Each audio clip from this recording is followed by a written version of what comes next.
Assalamualaikum warahmatullahi wabarakatuh. Perkenalkan, nama saya Samia, perwakilan dari kelompok 5. Pada kesempatan kali ini, kelompok kami akan menyampaikan sedikit materi tentang penyusunan dan pengembangan teknik non-tes. Untuk memenuhi tugas evaluasi pembelajaran, dosen pengampu yakni Bapak Yusrianto Soleh, di mana kelompok 5 ini beranggotakan yang pertama ada Ihsan Nakib sebagai ketua kelompok sekaligus pemateri terakhir. Kemudian ada Muhammad Al-Faid sebagai presentator keempat. Dan yang ketiga ada Indah Fatika sebagai presentator ketiga. Selanjutnya ada Miftahul Amaliyah sebagai presentator kedua. Dan yang terakhir ada Samiyah sebagai moderator sekaligus presentator pertama. Untuk lebih menyingkatnya waktu, langsung saja pada presentator pertama untuk menyampaikan materinya. Baik, di sini saya akan menyampaikan materi teknik non-tes. Teknik non-tes adalah cara untuk mengevaluasi hasil belajar siswa dengan cara selain tes pada umumnya. Nah, jadi teknik non-tes ini dilakukan untuk mengevaluasi hasil belajar siswa, tetapi tidak menggunakan tes-tes pada umumnya, melainkan cara penilaian hasil belajar siswa ini dilakukan dengan cara tanpa menguji siswa, tetapi dengan melakukan pengamatan secara sistematis.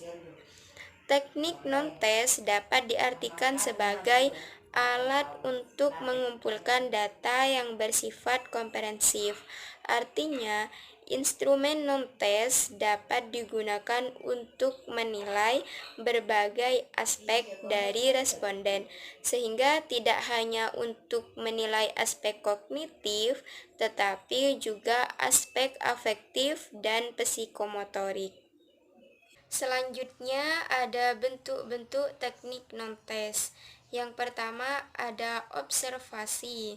Observasi atau pengamatan merupakan alat penilaian yang diisi atau dilakukan oleh guru atas dasar pengamatan terhadap perilaku siswa, baik secara individu ataupun kelompok, di kelas maupun di luar kelas. Yang kedua ada wawancara. Wawancara merupakan skala suatu bentuk alat evaluasi jenis non-tes yang dilakukan melalui percakapan dan tanya jawab, baik secara langsung maupun tidak langsung. Yang ketiga ada angket atau kuesioner. Angket yaitu suatu daftar pertanyaan-pertanyaan tertulis yang harus dijawab oleh siswa yang menjadi sasaran dari angket tersebut. Biasanya, penilaian dalam bentuk ini digunakan untuk menilai aspek sosial siswa. Selanjutnya, ada daftar riwayat hidup, dan yang terakhir ada skala bertingkat. Baik, untuk materi yang selanjutnya akan dilanjutkan oleh saya, yaitu teknik evaluasi non-tes. Nah, di mana teknik non-tes itu biasanya dilakukan dengan cara wawancara pengamatan secara sistematis, menyebarkan angket, ataupun menilai dan mengamati dokumen-dokumen yang ada. Nah, maksudnya di sini yaitu teknik evaluasi non-tes di sini itu berarti melaksanakan penilaian tidak dengan menggunakan tes. Nah, teknik penilaian ini umumnya itu berbentuk yang tadi seperti wawancara gitu ya. Pokoknya yang berhubungan dengan kepribadian anak secara menyeluruh meliputi sikap, tingkah laku, sifat, atau sikap sosial dan yang lainnya. Nah, untuk slide yang selanjutnya yaitu tujuan teknik non-tes. Nah, di sini Tujuannya yaitu untuk memperoleh informasi yang berkaitan dengan evaluasi hasil belajar peserta didik dari segi ranah sikap hidup. Nah, maksudnya di sini yaitu tujuan dari teknik non-tes sendiri itu mengetahui kemampuan siswa dalam menyesuaikan dirinya, atau dapat diartikan sebagai alat untuk mengumpulkan data yang bersifat komprehensif, atau teknik non-tes ini dapat digunakan untuk menilai berbagai aspek dari responden sehingga tidak hanya untuk menilai aspek kognitifnya saja, tetapi juga aspek afektif dan psikomotoriknya juga. Nah, selanjutnya ada pengembangan teknis non-tes, di mana teknis non-tes ini terdiri dari 3 spesifikasi. Yang pertama, spesifikasi instrumen, yang kedua, menulis instrumen, dan menentukan skala instrumen. Di sini spesifikasi instrumen itu terdiri dari kisi-kisi dan juga tujuan, di mana tujuannya itu biasanya tergantung pada data. Yang kedua, menulis instrumen. Di sini biasanya itu disusun berdasarkan kisi-kisi yang telah dibuat dan juga bisa berbentuk pertanyaan-pertanyaan. Selanjutnya yang ketiga, di sini menentukan skala instrumen. Nah, di sini cara menentukan skala instrumen itu yang pertama menunjukkan objek yang akan dikembangkan. Yang kedua, menyusun kisi-kisi instrumen atau skala sikap. Yang ketiga, menentukan pertanyaan. Yang keempat, melengkapi pertanyaan dengan skala sikap yang bisa terdiri dari 4 atau 6 pertanyaan yang genap dan bisa ganjil 5 atau 7 pertanyaan. Seperti itu. Assalamualaikum warahmatullahi wabarakatuh. Perkenalkan, nama saya Muhammad Wahid dari kelompok 5 yang menerangkan tentang penyusunan dan pengembangan teknik non-tes. Dan saya melanjutkan presentasi dari rekan saya yang bernama Fatika. Sebelumnya kan Fatika telah menerangkan tentang pengembangan teknik non-tes. Nah, dan saya selanjutnya akan mempresentasikan tentang sistem penskoran.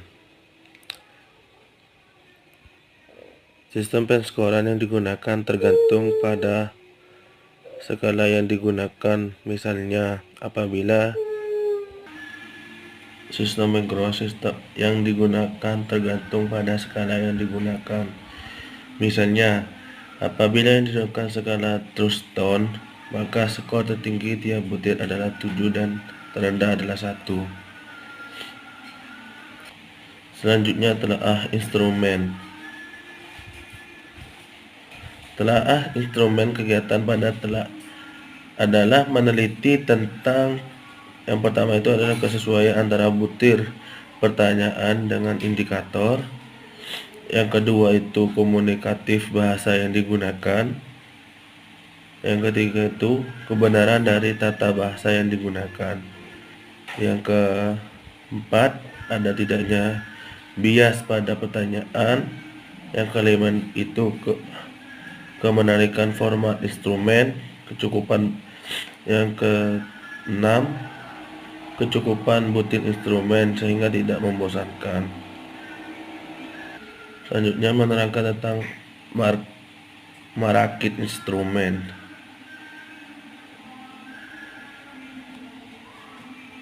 Merakit instrumen diperbaiki. Selanjutnya dirakit dengan memperhatikan format, tata letak, urutan pernyataan dan pertanyaan. Format harus menarik urutan pernyataan sesuai dengan aspek yang diukur. Yang ketujuh, uji coba instrumen.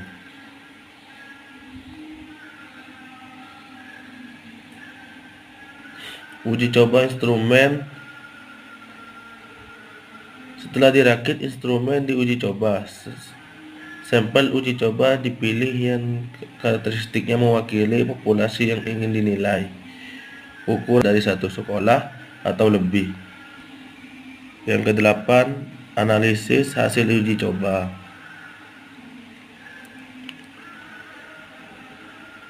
Hasil uji coba meliputi variasi jawaban tiap butir pertanyaan atau pernyataan. Apabila skala instrumen 1 sampai 5, maka bila jawaban bervariasi dan 1 sampai 5 instrumen tersebut baik. Namun, apabila jawaban semua responden sama, misalnya 3 semua, maka instrumen tergolong tidak baik. Baik, selanjutnya akan saya melanjutkan yang ke-9, perbaikan instrumen.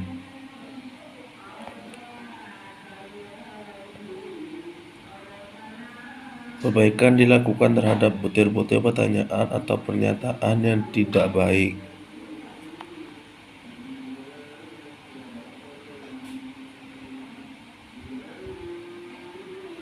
Yang ke-10, pelaksanaan pengukuran. Pelaksanaan pengukuran sebaiknya dilakukan pada saat responden tidak lelah. Ruang untuk melakukan pengukuran harus representatif, baik kondisi ruangan, tempat duduk, atau yang lainnya. Penafsiran hasil pengukuran.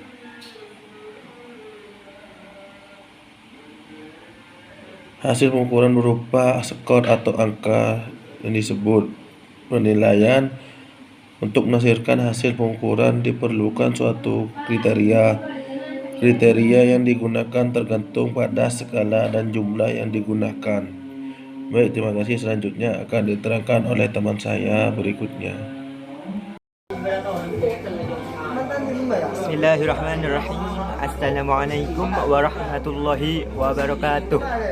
Perkenalkan, nama saya Ihsan Nakib, NPM 2122211008. Saya di sini selaku ketua kelompok dari kelompok 5. Saya di sini akan mempresentasikan hasil kerja kelompok kami. Di sini kebetulan saya mendapatkan slide 8 dan 9. Kita langsung mulai saja. Slide 8 di sini yaitu kelebihan teknik non-tes. Kelebihan teknik non-tes di sini maksudnya di sini mengukur kemampuan siswa secara langsung dengan tugas-tugas real siswa dalam proses pembelajaran. Maksudnya di sini mengukur kemampuan siswa secara langsung dengan tugas-tugas di sini. Siswa di sini diberi tugas. Apakah siswa tersebut ngerti apa tidak selama proses pembelajaran berlangsung sehari-hari? Dosen, ibu atau dosen memberi pelajaran tersebut, apakah siswa tersebut ngerti, paham? Di sini dosen atau guru memberi tugas. Apakah siswa tersebut apakah paham? Di sini lanjut penilaian autentik yang menilai keterampilan dan pemahaman. Di sini adalah penilai keterampilan apa di sini, skillnya di sini dalam siswa tersebut dan pemahamannya sampai mana di sini.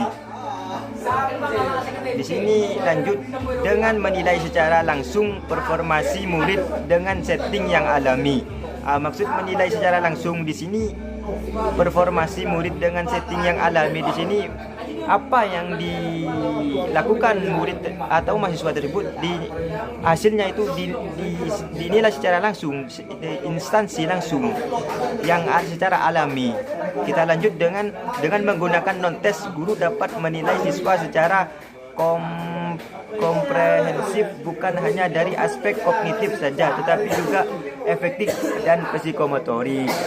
Sini maksudnya guru dapat memberikan suatu permasalahan di awal tugas atau di akhir tugas dalam seperti ada evaluasi tersebut di sini. Sekarang kita lanjut slide yang sekarang ini sudah. Sekian dari saya. Terima kasih.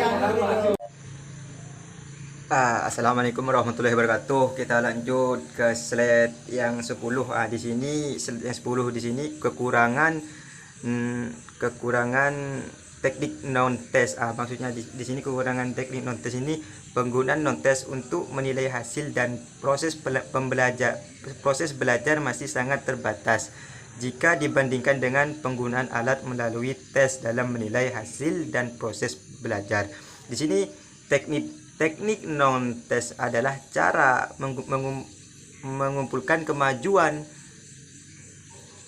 pembelajaran dengan cara selain tes. Bentuk non-tes ialah observasi, penilaian diri, penilaian antar teman juga, dan juga jurnal angket dan skala. Di sini juga ada hambatan juga dari teknik non-tes di sini, sehingga hambatannya di sini tidak sampai ke siswa itu pembelajarannya dalam observasi. Sekian dari saya, terima kasih.